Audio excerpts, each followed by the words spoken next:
Now, tonight's guest speaker,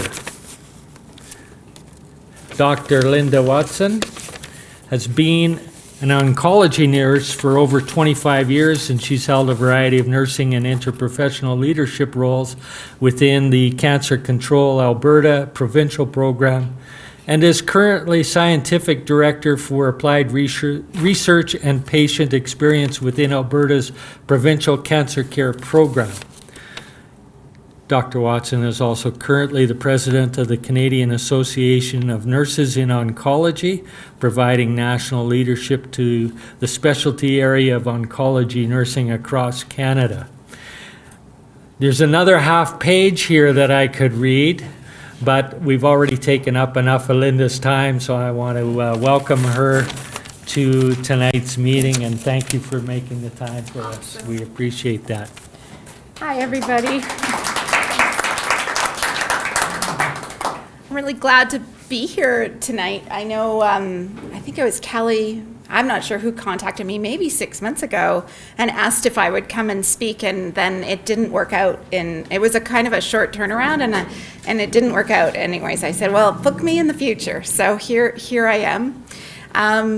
As you heard from my introduction, I'm an oncology nurse. I've worked in the Calgary area since 1990, when I graduated as a brand new nurse from the University of Saskatchewan, still wet behind the ears, moved to Calgary, and got a job at the Foothills Hospital, where I worked with surgical cancer patients having surgery. And then in about 1997, I moved over to the Tom Baker Cancer Center, where I worked in the chemotherapy area, administering chemotherapy, putting IVs in, doing teaching for patients and families.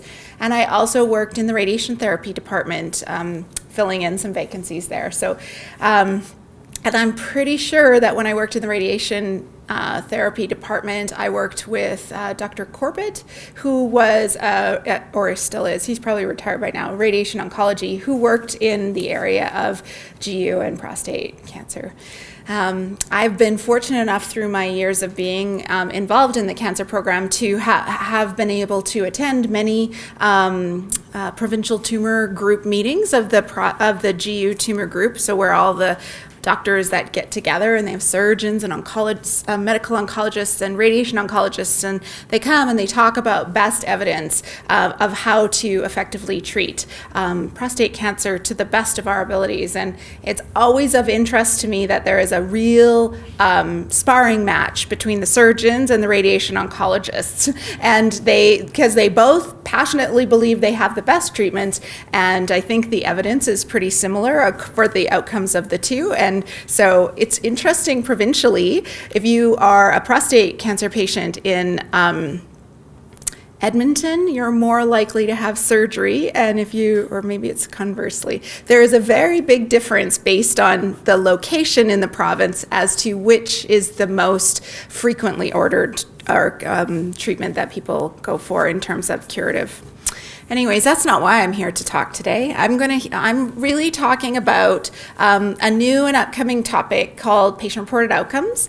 And so my hope of our talk today is really to walk you through what that actually means and how and what we're trying to achieve through implementing these things that we're developing, and and have a conversation. So if there's questions, I really would like people to feel like they can ask, interrupt, put your hand up, and I'll do my best to answer. So our tagline under patient-reported outcomes is where patient experience and clinical care intersect. And I hope at the end of this talk, you'll really understand why we've picked that. So obviously my talk today is not specific to the prostate cancer population. It's more around how do we build a high quality care system for cancer patients across all kinds of different disease types. So the reality of cancer in Alberta, we have currently about 180,000 Albertans that are living with and beyond cancer. So either are in the survivorship phase of their journey or actively being treated. Every year we have about 17,000 new diagnoses of cancer in Alberta.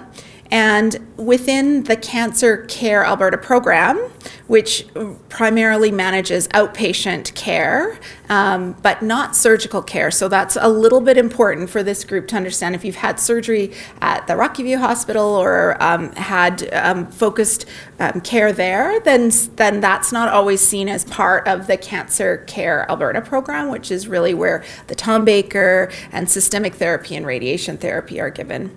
So you can see how busy we've been over the last year caring for Albertans with cancer. So about 25,000 consults, 82,000 systemic treatments, and 126,000 radiation therapy appointments in the province in a year. About 40% of the patients who receive care in our facility are receiving treatment that are not going to cure their cancer. So treatments to control the progression, and especially in the context when we know that our treatments aren't going to cure the cancer, quality of life is so important. So a lot of my work in all of the work that I do revolves around how do we actually make sure that the patients who need additional support are going to get it. So when I talk about, that's interesting, something happened with the slides because that is all broken up now, Ambulatory Cancer Services in Alberta. But when we talk about that, you can see the province of Alberta. There's actually 17 different cancer care facilities within the province that are under the umbrella of Cancer Control Alberta. So the Tom Baker Cancer Centre in Calgary, the Cross Cancer Centre in Edmonton, Cross Cancer Institute. We've got a cancer center in Red Deer, one in Lethbridge, one in Medicine Hat, one in Grand Prairie. So those are kind of medium-sized facilities. And then we have 11 small cancer treatment facilities where people can get care closer to home. So there's no oncologist on staff. They still have to come to one of the larger centers to have a consult and understand what kind of best treatments, but then they can get their chemotherapy or treatments closer to their home. So we have, like, High River has a clinic, Drayton Valley, Drumheller, Canmore, and the list goes on. So there's 11 of those. So when I refer to Cancer Control Alberta, that's what I'm referring to, is those 17 sites. So what we know about caring for cancer patients is that we are always in this balancing act between understanding what is general and what is unique. So often our treatment protocols, how we do research to identify the best and most effective way to treat a certain kind of cancer, that's generalizable knowledge, because it's not dependent on who you are, it's dependent on the type of cancer you have and the best odds at treating that cancer. So that's a very strong knowledge set that guides our practice. But on the bottom half of this equation is this idea that every individual that comes into care has unique elements about themselves and their personal context and their family that actually impact your ability to cope with whatever's going on. And it's not just about cancer, it's really in our life, right? Our lives and those things about our lives that are our context actually can either be enablers of our coping, or they can make it harder for us to cope with what's going on. So an example, in my own family, my daughter was in high school and was playing competitive volleyball, and in grade 11 she blew her ACL, and all of a sudden coping with life in general became very difficult, even though everything else in her life was still going right. So those ideas around how we need to actually adjust how we care for people based on both of those things. And when we don't actually understand how the uniqueness of the person and what's going on for them, we actually have people that leave with unmet needs. So the system, if it doesn't pay attention to those unique contexts, it is unable to really meet people's needs. So what we know is that is often referred to as distress. So unmet needs is the experience of being distressed. And that symptoms and what challenges us is not a constant. When we're on this journey of moving through a cancer trajectory, things ebb and flow, and problems come and problems go, and there is this continual up and down of what is going on in your life and what's going on in your disease. And the part of a high quality care system is to understand who's having a dip right now, who needs more support, who is doing well, so that we can reallocate and make sure that our limited resources are used to the best of our abilities. And so in my work is all around how do we build a more humanistic or person-centered healthcare system. So this is our model of what it would look like to have a perfect healthcare system for cancer patients. So first off, in the middle of this model is I received timely access to evidence-informed cancer treatment. So that is ultimately the goal of everything that we do in the cancer program. But around that, we would really know we'd hit the mark if our patients and their families would say these things. My care was tailored to who I am and what was important to me. My care enabled me to self-manage when possible and ensured I knew where to get help when I need it. My care was coordinated across time and met my changing needs, and I was always treated with dignity, respect, and compassion. So I don't know about you guys, but I know that if I had to receive care in this program, that's the kind of care that I would want for myself or for my family members. And that is ultimately what we're trying to achieve. And so much of the work that I'm going to talk about today is around strategically pushing our system to be different and really enabling our patients to be able to advocate for what you need in this journey to have the best quality of life possible. So that's so that previous slide was around what is a person-centered care experience, what are the elements. So what do we need if we want to achieve more of that? What do we actually need to build? And so it's a simple equation. We need informed, activated patients and families. So there is a huge piece around your own roles as being a participant in your care and being knowledgeable. So I commend you on being part of this organization and really reaching out and finding information to answer those questions that you need to know about this journey and this disease that is in your life. The next thing we need is person-centered clinicians. So remember how I said earlier that we need to understand the unique elements as well as what's general about your experience. That takes a certain approach from your healthcare professional. So that is definitely something we're working to develop more of. And then finally, we need an accessible, well-organized healthcare system that actually supports this kind of care. And a lot of my work is really sitting in that realm of what could we build to make it easier. So this is a busy slide, and but I guess why I put it in here is that these 6 elements around the outside of this circle and all of the arrows actually demonstrate how complicated it is to really get good outcomes for our patients. So first off, when you are coming into the cancer clinic, and obviously that's where my focus is like the interaction between you and your care team at the cancer center.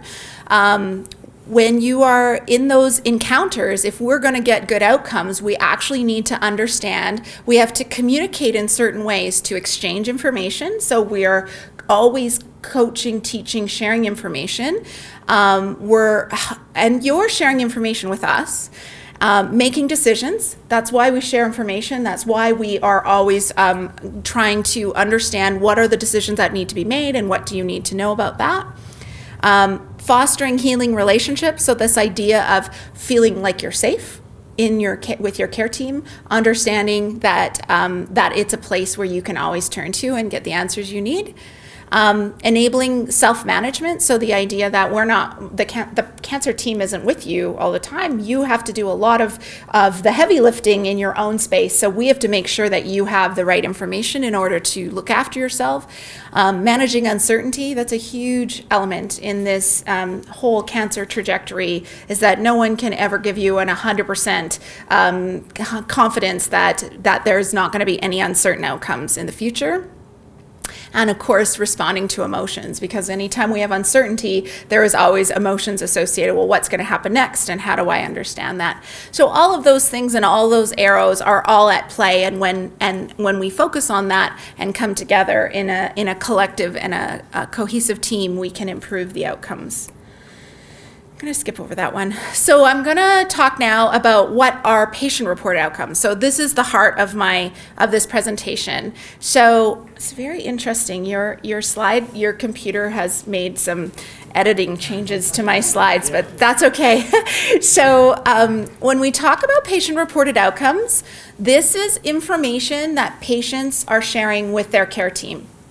And it's information that is reported directly from the patient. So it's not our interpretation of symptoms and concerns. It's the patient reporting those symptoms and concerns in the context of your life and how it's impacting you. These outcomes are complementary, but do not duplicate clinical outcome measures. So it's not about overall survival or other things that or PSA levels or other things that we measure in our clinical data or approach to clinical care. It's things around quality of life, so measures that affect your quality of life, so your pain, your ability to have access to the right information, your, if you're feeling challenges with intimacy or all of those kinds of things, those are measures that could be captured under patient-reported outcome because it's about how you're experiencing that. And these measures can be collected on paper or they can be collected electronically. So this is really a new area of attention in our healthcare system, and why this slide speaks to why is this important. So number one, when a patient completes a symptom assessment tool and tells us about the things that are going on and how significant those symptoms are, that offers us, the healthcare provider, a window into that person's experience. So the ability to actually understand how this is impacting you, so that idea around the individual and how that experience is. The next is it can be used to understand how the unique patient, your care needs have changed over time. So remember that ebb and flow, that across the journey things will come and they'll go. Part of our ability to give good care is that we need to understand when things are ebbing and flowing. And they could be used as a communication tool to talk about what matters to the patient as a team with the patient at the heart. And there's even ways for us to be more efficient in our care delivery. So often people are like, wait, there isn't enough time and there's not enough money to do this kind of care.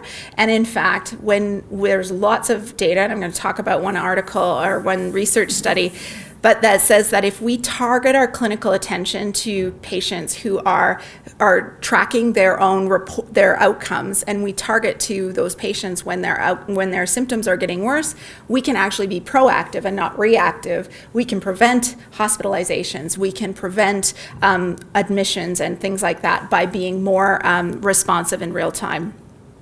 And it also shows a respect that we respect that individual patient. So this article, the reference is cut off. It's written by a medical oncologist out of the United States by the name of Ethan Bosch, and it was published about 2 years ago. And so what's on the slide there is just the statistic outcomes curve, but I'll just talk you through what that actually means. So the yellow line, so this was a randomized control trial that looked at people with advanced cancer. Because remember, I said at the beginning, when we know that your treatment isn't going to cure your cancer, quality of life is even more important, and symptom management is even more important. So in this study, they took people who had advanced cancer and they randomized them into two groups. And these were, on average, people over the age of 65. They randomized them into two groups, and they said this one group gets to have a computer portal, like at home, that they can go on their phone, and they can report symptoms via their phone into the healthcare system. And those symptoms will be reviewed by a group of nurses who will triage that, and if your symptoms are high, they will contact you. They will start the active process of getting you connected to resources, or if it is outside their scope, they will connect you right to the doctor. The other thing they did for that group is that when you arrive for your clinic appointment, they give you a printout of your symptoms and how they've changed over time in a graph, so that you can understand that and the clinical team can see it. So that was the top line. And then bottom line got what we call usual care. So this group of patients, so all of these patients were on treatment. The bottom care basically came in for their appointment. They were given a telephone number, phone this number if you're having problems, and they they went home, and in between, if they were having symptom problems, they could phone, but there was no tracking, there was no systematic questions, and there wasn't any visible trend when they came in for their next appointment. And what they found was that the group that actually reported their symptoms from home and had that real-time response lived 6 months longer. So when we think about an advanced cancer population and life extension of one group over the other of 6 months, that was quite transformational and revolutionary, to think that if we pay more attention to patients' symptoms and we respond in a timely way, we can actually help people live longer. And the reason that this author concluded that was because when we manage people's symptoms, they can stay on their treatments without problems. And the treatments are really facilitating people to live longer. So it was this partnership between symptom management and treatments that really created this benefit for patients. So in Alberta, we don't yet have the ability for patients to enter symptoms from home electronically, but we do know that just having a patient fill out a form, if it's not looked at, it's not going to improve anything for anyone. So the idea of filling out a form and telling us about your symptoms, if there is no conversation, if there's no clinical review, and there's no kind of shared action making, then there is very little benefit to the patients. So this is really what we've been working on to ensure that, says the truth, is that no matter how much knowledge we have about the disease and the treatment, we must always know something about the unique nuances of how that person is dealing with it and what their challenges are. And so it's this continual balance between what else is going on in people's lives and the treatment that we're giving. And that really is where our work around patient-reported outcomes is sitting. So in Alberta, we do use a symptom screen form. So I don't know if any of you have been to the Tom Baker or anywhere else in Cancer Control, but we do routinely ask patients to fill out a form and rate their symptoms. The common symptoms being pain, fatigue, drowsiness, nausea, appetite, shortness of breath, depression, anxiety, and then there's some checklist items at the bottom that people can check off if they're having challenges. And we ask patients to rate that from 0 to 10, with 10 being the worst ever. So for pain, on this form, you could circle like wherever you are in that time. So we've been doing that for several years. And this is a video from a patient talking about that I would use in my education classes with our physicians and nurses, because part of our challenge is often that clinicians don't actually take time to look at these information that the patients are sharing. And so a lot of our work is around making sure that clinicians understand the importance of reviewing this. So this, Christie's. Yeah.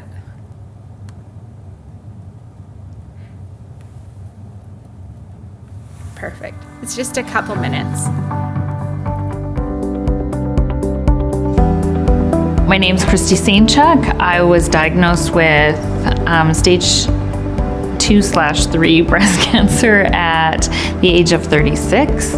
I think what happens when you're going through treatment is there's this sense of, I just have to do whatever I have to do to get through the day. I did take note of how I was feeling during the 3 weeks between chemotherapies, but there's also like chemo brains. I would have a thought, I should ask my doctor about this, and then all of a sudden it would be out of my head. Also, there's so much going on that I didn't really have a chance to like write it all down or really reflect on how I was feeling, but then I would fill out the distress form and it would jog my memory of like, oh yeah, I felt like this. I need to like ask the doctor about this, ask the nurses about this. I remember filling it out and going, this is helpful, because it gave me like kind of like a guide. It also streamlined my thought process so that I wasn't going in with my head spinning. You hear about major things when you go through chemotherapy, like nausea, but it wasn't like the biggest symptom I had. My symptoms were more about like my mouth felt really awful all the time, my gums were really sore, my tongue felt awful. It was really painful, and that was one of the things on the form, and that took me to like the nurse, and the nurse would ask me about it. And then I got special mouthwash that helped me out and helped with some of the pain. Then when I was having a lot of pain, like obviously there's a scale on there that says how bad is your pain.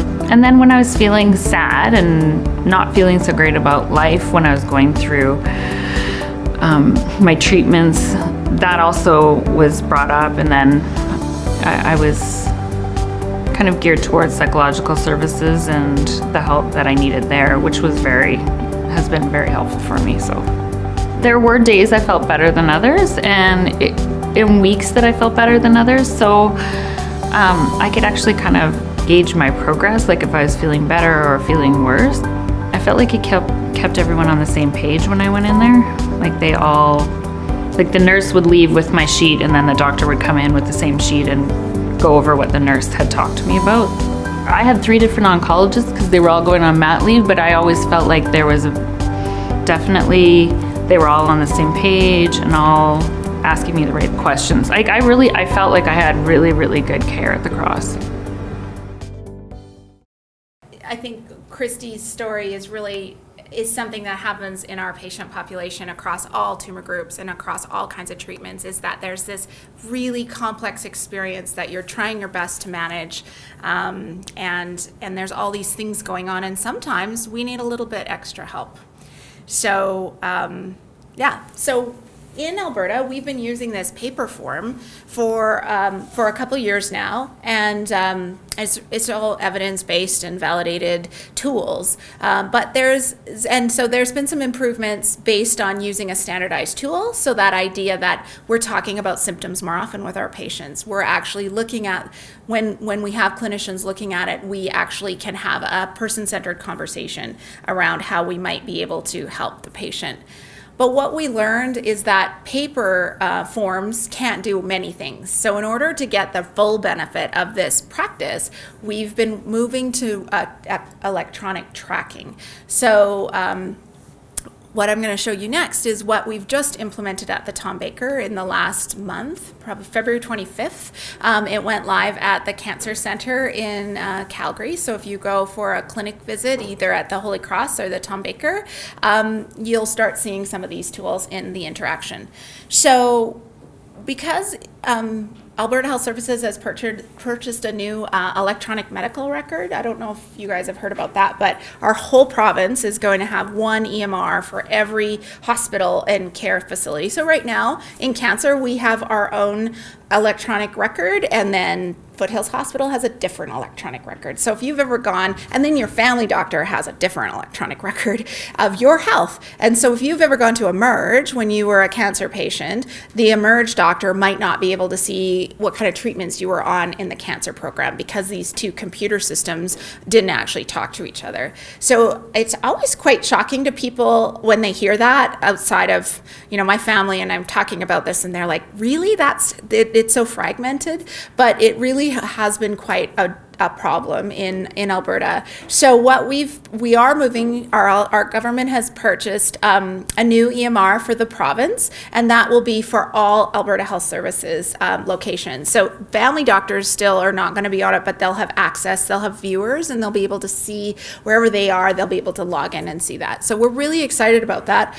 But one of the most exciting things that I personally am excited about is the fact that this will come with the ability for a patient to have a portal. So every patient who has a specialist in Alberta Health Services will be able to sign up for access to a patient portal where you would be able to look at your progress notes, real time looking at your lab results, any pathology results would be available through the portal, and the ability to ask questions via text or email to your care team.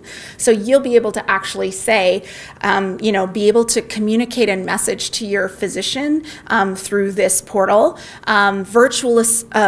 Virtual clinic visits. So if you sign up for a portal and your computer has a camera, you can actually opt to have a virtual meeting instead of coming into the cancer center and meeting face-to-face with your oncologist.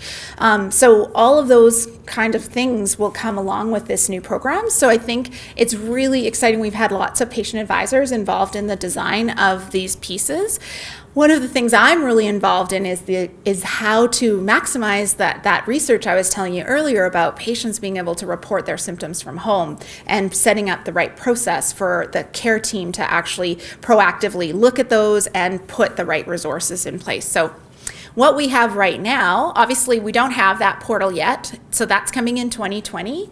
Tom Baker and the Calgary zone will go live in spring 2020, so 2 years, no, 1.5 years from now. So until then, we have a hybrid process. So everything I'm going to show you still runs off a paper form. So the patient still sees a paper form when they check in, but then that information after the clinical encounter and after you filled it out goes into our current EMR and then goes into a data warehouse where these viewer tools allow us to look at it. And I'm going to show you that in a second. And that's really helping us be ready to design this new EMR, or electronic medical record, for how we want to look at this information afterwards. So this is just a little snapshot about how many patients we're seeing at the provincially in the cancer program. So you can see that every quarter, so every 3 months, we're seeing around 18 to 19,000 patients in, and that's not including the Cross Cancer Institute because they're not yet putting their information in. There's over 20,000 of these symptom screens that are being filled out by patients across the province. So huge numbers of patients who are in our care. And our challenge is always, how do we identify who needs the higher levels of support? So I pulled out specifically the prostate cancer patients in the last quarter, just because I knew that you guys would be interested in that. So across the province, we had 1,200 unique prostate cancer patients who completed at least one symptom screen in the last quarter, so from January to March of this year. And we had about 1,300 different screens. So if patients are on treatment, they might do a screen more than once in 3 months.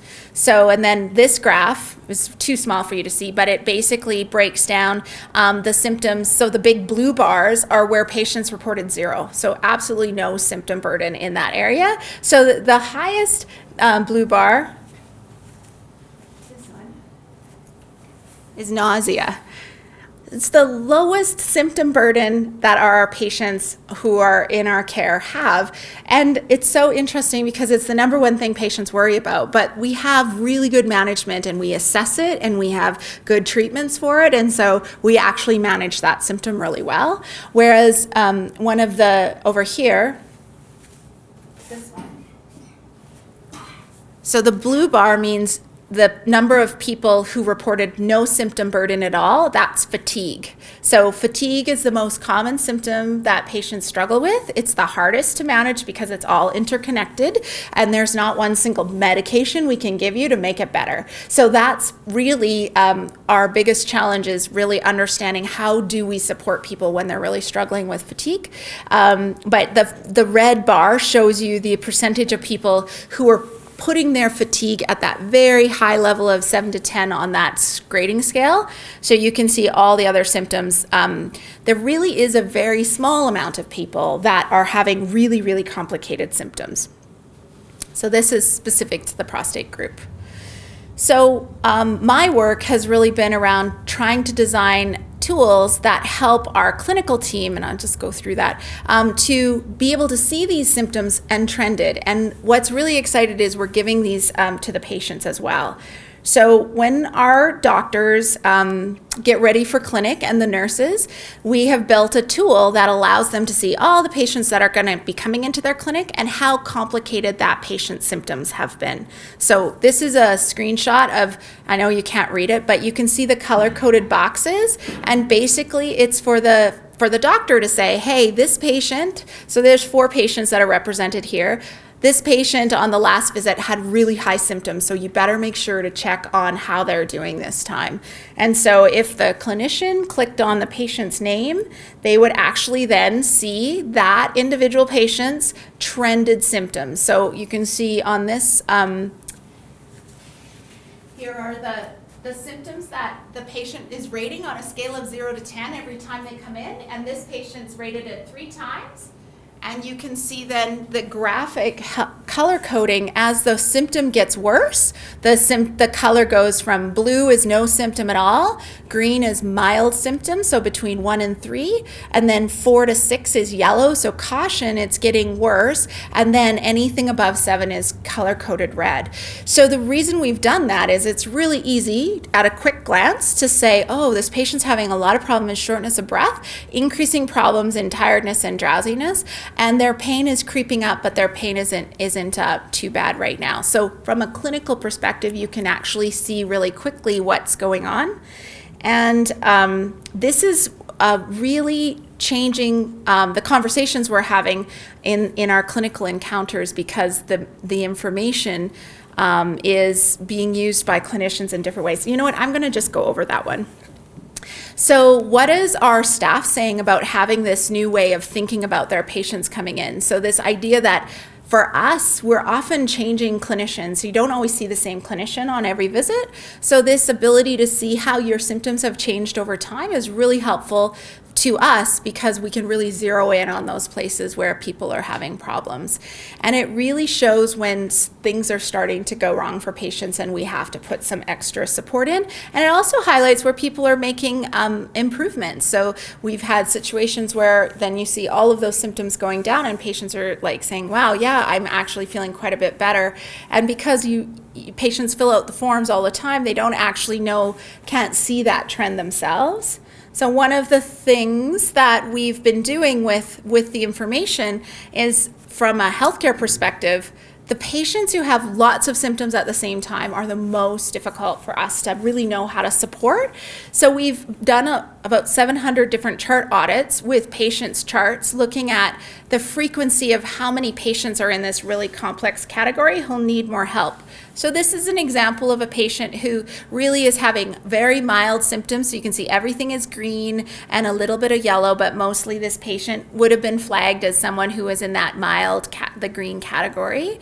This is a patient who is starting to have elevating symptoms into that kind of caution area. So this patient, if we were kind of flagging for our clinician around priority, and then you see this patient, how everything has been going up. And then, so if I was the clinician in this example, I would know that I really need to carve out more time for this patient. I need to get the right resources in order to manage what's going on, because this patient is really struggling. And actually, this patient, these three were all the same patient at different times in their journey. And so it's really important when the wheels are falling off the bus, that your team can understand that and how we can come around and support to ensure that you're getting the right symptom management support. So I think in the long run, our goal is for people to be able to enter that information from home, and then we would use that in preparation for your clinic. And potentially people who have low symptom burden, we might be able to do virtual appointments or phone calls, or having a different approach to managing. You might not have to come and sit in the waiting room just to see the doctor for 5 minutes. But if you're in that moderate or high symptom area, we're going to create more capacity. And I think this is really important, because we know we're not getting more resources in our healthcare system. Like, the reality is, they're not, like, we're getting a new cancer center and that's amazing, but ultimately we live in a fiscal reality where we have to understand and tailor our care more appropriately to who needs what level of care. And so by using what patients are reporting on their symptoms, it's going to allow us to really step into that future place. And I guess just the final piece I wanted to talk about is that at the Tom Baker, we actually now are giving patients a printout of their own trended report. So this is what it looks like, and it's a little bit small, I know, but this is a front back on an 8x11, and it's printed in color so that you can actually start to see how your symptoms have changed that you've been reporting over your visits. It would go up to a maximum of 6 on one report if you have 6 different encounters entered into the computer. It will always show the most recent 6, and the Canadian Problem Checklist, it just shows the concerns that you've checked off on each visit. And we're giving these to patients when they check in as they're filling out their new form, so that this idea that you can actually be more informed around, am I feeling better or worse than the last time I was in? And what did I actually even write down for those scores? So that we're going to try and help patients actually, use this as the most effective way to communicate with us around how your symptoms are changing.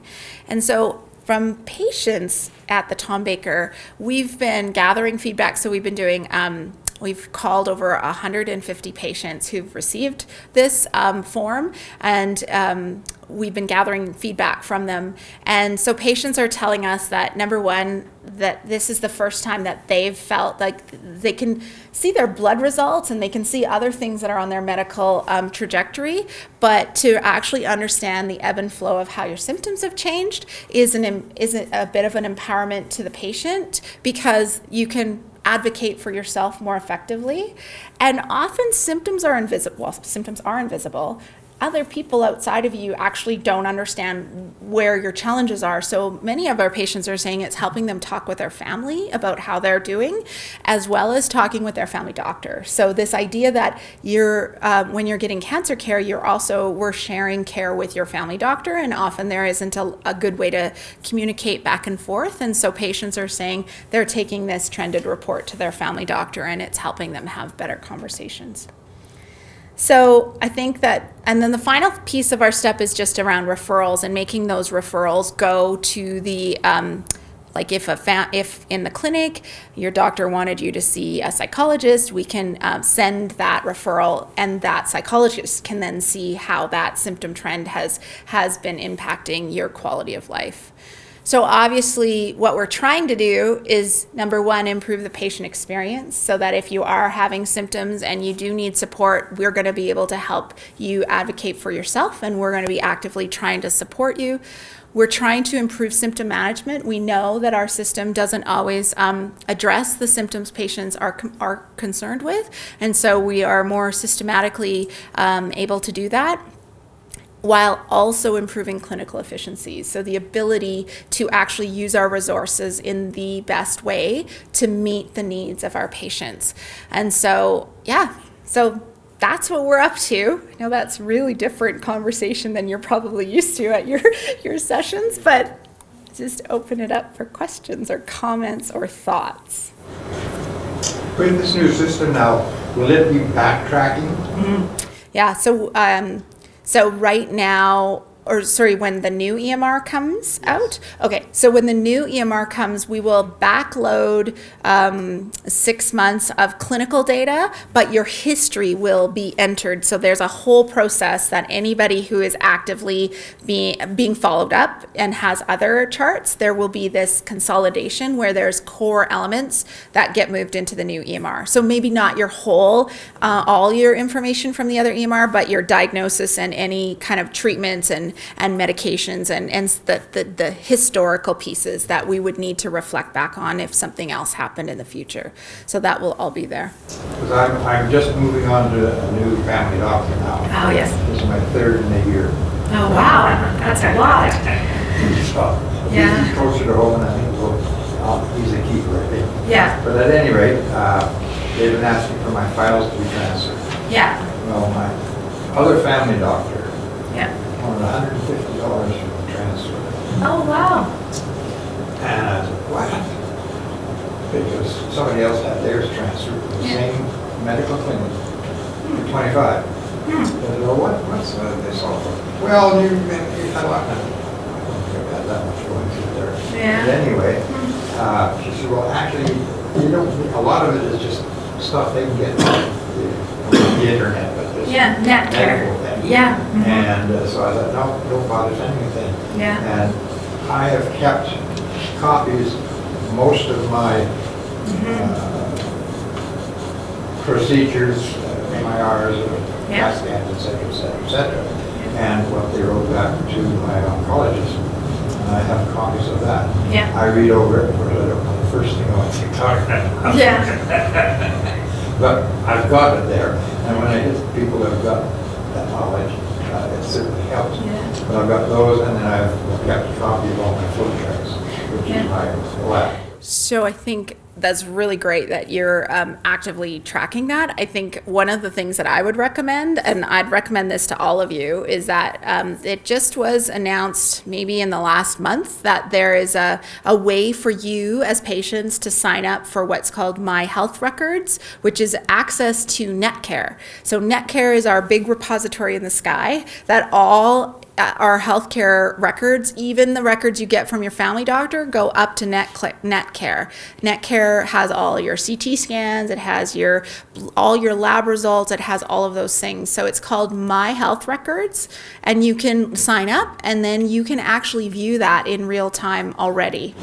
How can you sign up? You just Google My Health Records, Alberta Health Services. Oh, it's actually Alberta Health. It's not Alberta Health Services, it's at Alberta Health. And all the instructions are there. And so there's a registration that you do, and it's for a digital identifier. So it's kind of like a bank card, right? Like when you get a bank card, you have to validate who you are so that when you get your PIN number, that they know it's a secure connection. Well, your health records are exactly the same. So the first step is to get what's called a MADI number. So it's a Alberta Digital Identifier, which is linked to you.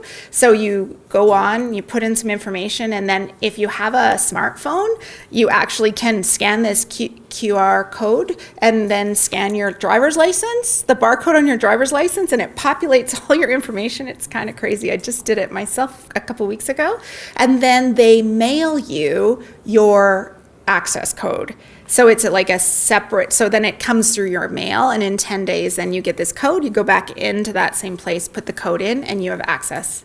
So that is currently available, and I'd be happy to send instructions out to the group on how to do that. I would highly recommend all of you do it, because you can get your access to lab results. As soon as those lab results are done, you can view them there. If you send that to me, I'll share it with our membership. Yeah, absolutely. Yeah, so I signed up for that. Okay. The only thing is I couldn't find my PSA in my blood work. Oh, you couldn't find it. It doesn't, there's only certain blood test results that will show. So I would go in, there must be a question button or something. I would ask that question, because there's no reason, like, I think that should be viewable.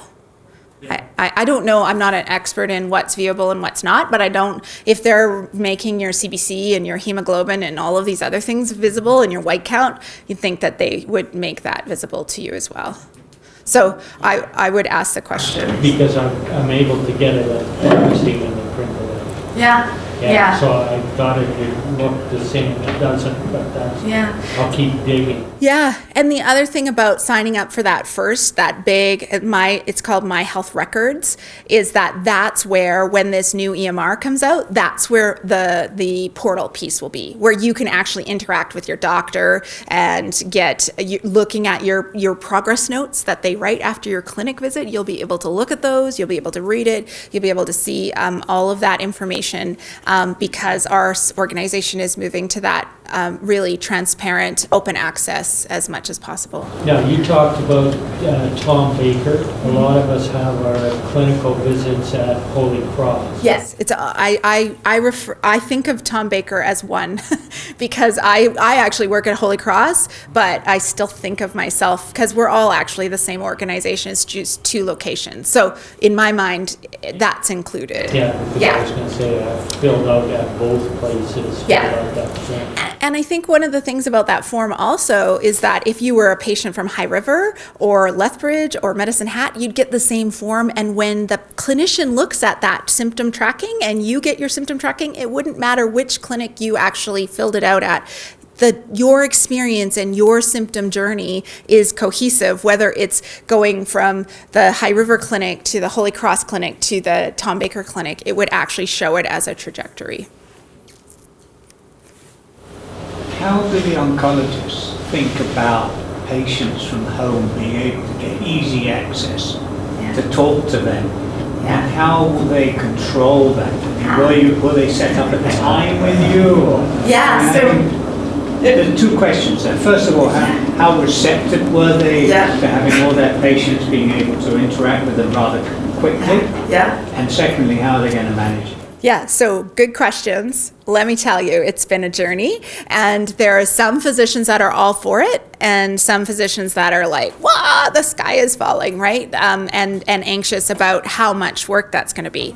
So one of the things that we're setting up is when you make that, if you were to message your physician, it probably won't go directly to your physician. It'll go to a pool of triage nurses, so that work with your physician. So it's often like, it's probably easier for you to call the nurse in the clinic versus get a hold of the oncologist. Maybe not, but that's the structure. So there'll be a review and there'll be some kind of prioritization, and then if a nurse can get back to you and say, okay, it's about your schedule, it's about this, it's that, so that only the questions that are specific to the oncologist would actually go to them, and then they would get it in their inbox. So obviously this is all new, and they're working out the bugs on how that'll all work, but that's kind of how it will flow. So the physician won't just get all of the messages. There'll be a intermediate that will sort those. And then how will they, so what was the other part of your question? So how do they feel? How will they schedule that? Yeah, okay. So there's two separate things that could happen. So as a patient, you might have a question you want to ask that would go in, and it would go to this inbox and this pool of people who are responsible for managing those questions, because it's no different than us right now. We get phone calls. Right? We have a triage number. We have a patient concerns line. We have places patients can call to get information around what they should do in a situation. So instead of calling, we'll probably start to get more text messages and emails. So we'll reallocate, that will be the same group of people. But so there's one, so you can out of sequence ask a question or report symptoms, but then there's also the piece that is around your scheduled appointment. So the scheduled appointment, you would be able to say if you're open to having a virtual appointment, and it would be scheduled just like, so Dr. Smith would have 10 patients like he would if they were all coming in, and on the list, it'll just show up that, your second patient is a virtual assessment. So you'll go in a different room where there isn't a patient there, you'll log in and you'll have an interaction with them at 10:15 in the same way. And if he's late, then somebody would message the patient and say, doctor's running 5 minutes late, they'll be online in 5 minutes. So that's kind of the two different ways. Like a question out of your appointment cycle would go to this inbox and be triaged and responded in an appropriate amount of time. Obviously, those aren't for emergency questions, right? Like, I have a fever of 39.5, what should I do? That's not where, like, there'll be big cautions that that's not the purpose of that. And then the second is that you would indicate if you're open to having virtual meetings, and then if you want it, because there's a self-scheduling piece in the portal as well, so you can move appointments and be more engaged in that. Very good idea. I mean, my oncologist will sometimes phone me up and say, I don't think you need to come and see me tomorrow. I've just seen your blood work. Yeah. Everything looks good for chemo. Exactly. Save you the trouble coming down here. See you again in 3 weeks. Exactly. And that's about the length of time it takes. Yeah. You say, thank you very much for calling me. Yeah. And it saves parking, travel, and a lot of his time as well. Exactly. I think there's a great opportunity for doing that. Yeah, so that's what we're trying to get to, and that in the past we've never actually had the lens of thinking about how we prepare or give the appropriate amount of care to patients, including also their symptoms. So typically it's about your blood work and it's about the tests you've had, but it isn't about how you're actually doing all the time, right? If you could also fill in that form that you were talking about. Correct. And say, okay, you're not coming in, but can you fill the form in so we've got a record of how you're feeling? Exactly. That would be important as well. Exactly. So what will happen in the new system is that you will get an email 3 days before your appointment, and it'll say, we see in our records you have an appointment coming up. Please complete your pre-clinic assessment, and then you'll have the opportunity to fill in that question online. That information is then there when your doctor is prepping. They'll kind of have a sense of how you are doing in terms of your symptoms, and in combination with that and your blood work, and if you have any tests to review, then the idea is, well, this person probably doesn't need to come in. Let's let them know via message or via, everything's good. Do you want to talk to us, or are you good? Because there's actually 60% of our patients are actually doing really well, like low symptoms on our chart audits. So it's like, okay, well, how do we enable them to, obviously we still need to stay in touch and we need to know if anything changes, but maybe we can think differently about what it looks like to have your follow-up appointments. Oh, sorry, that's too quick on the finger. I had a couple more sentences. For example, in my case with my family doctor, Yeah. would they be able to go through that system, leave a message of a question to the oncologist? and Yes. get the information? Oh, yes. Actually, that is one of the big benefits of this new system as well, is that family doctors, even if they don't have access to the whole EMR, they can message your doctor because you're shared on the same care team, and they'll log in through something that's called My Care Everywhere, which is what the family doctors can, and it's more of a viewer, so they might not be able to enter things into your chart from primary care, but they can view all the information and they can send questions to your doctor. Yeah. You look so skeptical. Do you have any thoughts you want to share on that skeptical look?